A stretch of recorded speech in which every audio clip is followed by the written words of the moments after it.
I'm Weronika, and there is Marcin, but he will join me shortly. And we are representing like two teams. So he is the person I usually would go to ask about the eazyBI and different things I can do with Jira, as his team was on this conference that you saw, so Motorola Solutions employees talking about eazyBI, because he is like enabling, he's bring us the tools. And I'm well, used to be a Scrum Master, and I'm learning more about the projects and products, and I very often come to him. I'm very interested about like how to show the data, because our company it's quite big. All over the world, we have like over 20,000 employees, but we all, and to our colleagues that sit there, we are from Poland. And we have a lot of customers all over the world. And our products are mostly in 4 categories. So critical communications, so to translate it, is like police, firefighters, military, security. There is like the console, so if you call for ambulance, it goes through the consoles, like our systems in like all over the world.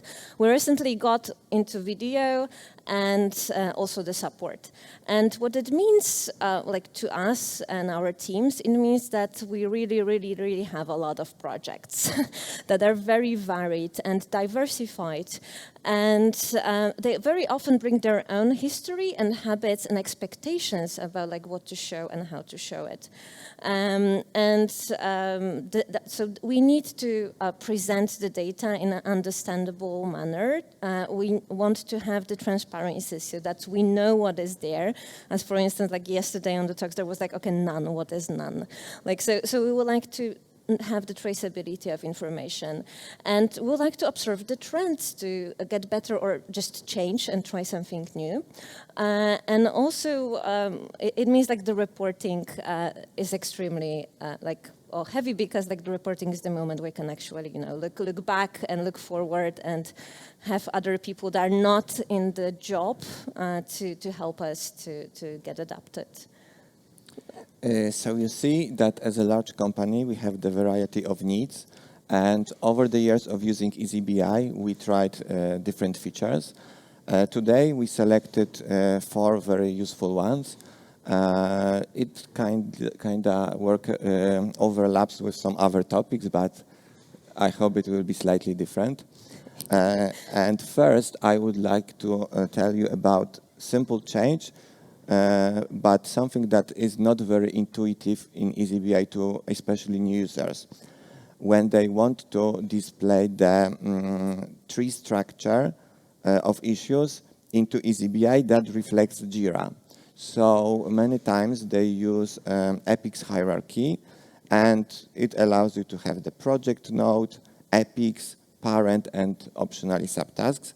But you may know it or not, but the project is not taken from epics, but from the parent node. So many times when people get this, for example, DT part project, they expand it, they start to see epics coming from different projects, and it's only because the stories are from this DT part and only link to this SME project. And that's something not very intuitive to users, especially when later filtering comes into place. But there is a nice solution to that. We added alternative additional issue hierarchy that changes this behavior. So the project node is taken from the epics project, not from the parents project. To do that, we needed to first implement the custom field that will store information about epic project, and then using this extra custom field, build the additional issue hierarchy that later appears in the list of hierarchies. And as a result, people are able to get the same view as they are used to in Jira. So they have the project, they have a list of epics, and inside epics, there is a list of child issues coming from different projects. And same result they have now. Little one little change here is now we need to filter not by project dimension, but this epic project custom field, this new dimension. And you may be wondering why we used a custom field for that, not the linked dimension. But there seems to be a limitation that it doesn't support project type of field. So that's why it needs to be through the custom field. But more about linked fields will tell you Weronika. So it's a kind of use case from my teams and my field when I used to be a Scrum Master. And I mostly started to do things in Jira, but it took me a really lot of time, or it took me or my product owner, or we sometimes would, oh, could you please add something to our developers? But they have so much better things to do than updating Jira issues. So a tiny bit of context, so probably that's typical, but we use initiative type of Jira issues to group a lot of similar topics together, epics and the stories. And usually we will use those initiatives to combine release that we have 3 times a year. So you can look at those 2 points of view. So we are mostly interested in tracking the initiatives because they are like our customer-facing things. And each release has a corresponding fixed version that we'll use for marking. And at the beginning, when I knew only a Jira way, me and our project leads, we were like, okay, so we mark everything. So we mark the initiatives, we mark the epics, we mark the stories that are under. And so we are kind of expecting to have this nice hierarchy, everything is marked, we know what goes where, and everyone is happy. But reality strikes, and very often we kind of encourage our teams that it's not only one person, that it's not only a product owner who is allowed or she is allowed to create new stories. We want teams to define the scope, the backlog. And they very often forgot, or my product owner will forgot, and then we have this, that, well, why it's not applied? Is it because it's not in the scope? Is it because they forgot? So we have this waste of time to figure out why not everything is listed. And me and other people were thinking, oh my God, it will be so much easier if we only mark things on the level of the epics. And then, we actually have the epics group in initiatives anyway. So how wonderful it would be if we just mark the initiatives. We have, I don't know, from 6 to 10 per release. So you only take care of those and everything would cascade. And Marcin, because he's this eazyBI specialist that I will often go, he told me, there is something like initiative fixed version. And I was like, tell me more. And for example, how it works for me in some reports that I create, and this one, scatterplot, shows it very nicely. So here in the will the laser work? Yay! Okay, so here is everything. So the different issue types, so epics, initiative, stories. And if I filter one, for instance, the second release of this year, I can see that there is less, but I can trace all the stories, epics, and initiatives that have been marked. And for me, that's a game changer. And for my project leads, they only have to know what is on the top, and then we can, visualize it in many different ways. And the fixed version is not only one aspect that you can trace this way. Basically, in my project and what I have access to, I noticed there's labels, status, and the fixed versions. So for initiatives, there are the 2 options. Epics have all the 3.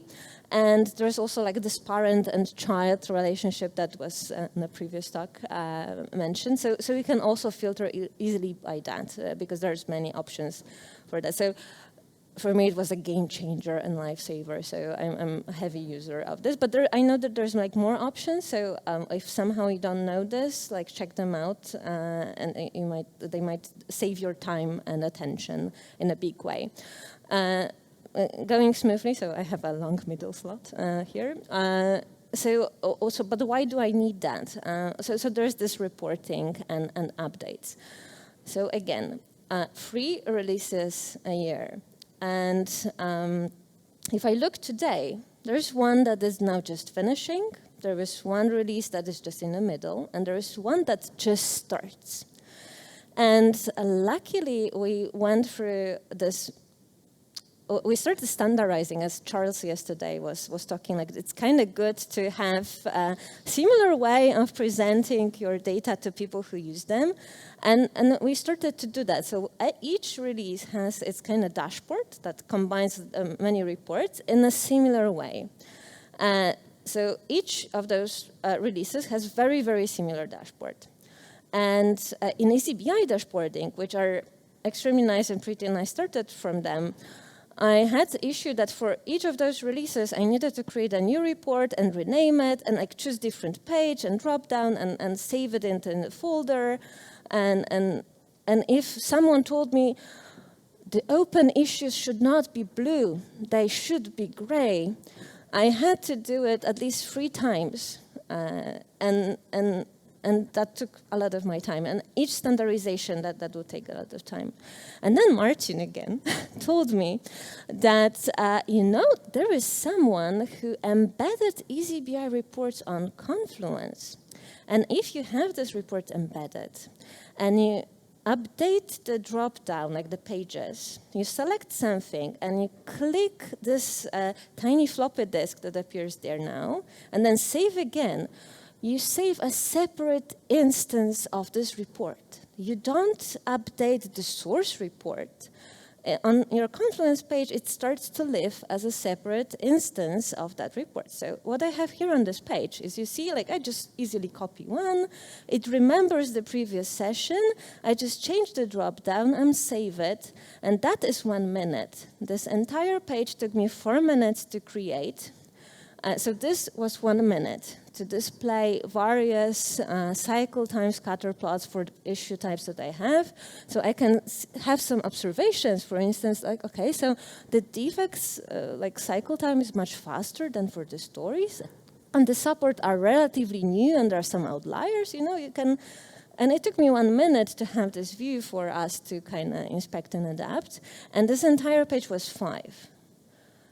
So if I have a new release and I have standardization, more or less, that I know which reports, it really, really helps me. What I needed to think about is, what options do I want to have? So what drop-downs do I need? So for instance, I know if I track the releases, I need initiative fixed version, because that's how we marked. If I want to observe things for like different issue types, I also need to have issue types drop-down. And with the drop-downs, my kind of wish is that, because I can select one thing, I can select multiple things, but very often there is this one thing that I don't want to choose. Exclude. Is there like a reverse selection? Everything besides? Oh my gosh, that would make my life easier. So sorry for Inception, but like,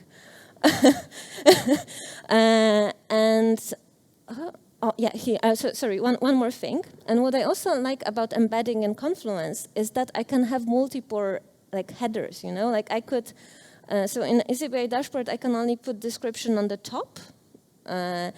And for me to have like section dedicated to, I don't know, like different charts, how to read it, or like here are the defects, the Confluence helps me to organize it more and teach users how to read those.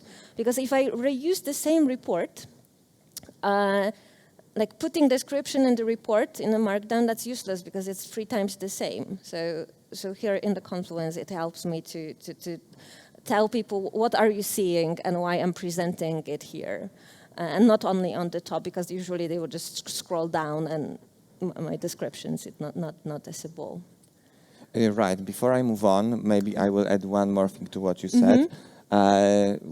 Confluence is useful here because there seems to be, it's not possible to include the same report twice in one dashboard. Awesome. Yeah. So I don't know if it's in only our instance or some deeper reason, but yeah, that would be very useful to have it. This way, no? Right. So in Weronika's case, where she had all releases, all projects in one account, It was enough because the calculations were quite standard, simple, and the performance was not an issue. But once we had a new group of products, they wanted to start using eazyBI. They came with brilliant ideas, and from the very beginning I knew that the calculations will not be optimal because people invent weird stuff. And sometimes so we must balance the performance and users' expectations for calculations. So one of the nice solutions to that, which we decided to make in this place, was to use template accounts. So we took all the definitions that this new team designed, created a new account in eazyBI. First, we enabled this feature in advanced settings, and then it allows you to mark each account to be the template, and it means that later other child accounts can subscribe to this template account, and they will, with every import, automatically inherit measures, reports, dashboards. So that's very useful because each of those child accounts can have only the small subset of issues to count on, and then it will work better. As I said, with every import, the changes automatically copy to child issues. That's very useful, especially when you want to do some changes in calculations, change the way the chart looks. So you only do it in one place, and you know that with when all imports happen, it will be in all child spaces. You also have the incentive to keep things clean because you know that it will copy to multiple, even unexpected places. So you try to have your reports optimized and nicely written. That allows you additional level of granularity of permissions. So different group of people can have access to template accounts to make changes, and different groups of people to child accounts where they cannot modify the reports that were imported, but they can adjust filtering. So that can be more granular.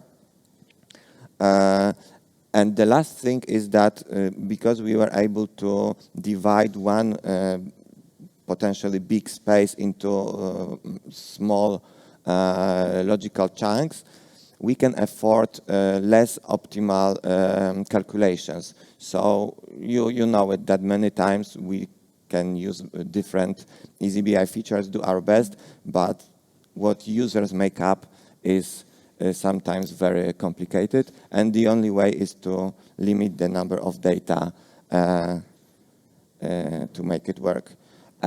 We realized we don't have this slide that says simply things easy, complex things possible, but it exactly matches here. And I would only want to add to that in eazyBI you can customize a lot of things, but one thing cannot be easily changed is user's mindset. So they were the 4 features. We are very interested to hear what are yours, and you can find us till the end of today. Thank you. Thank you. And we still have time to take some questions. Yes.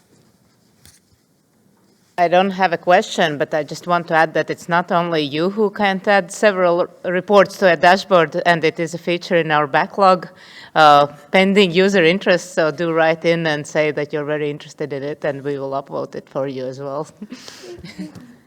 Cool. Any questions or?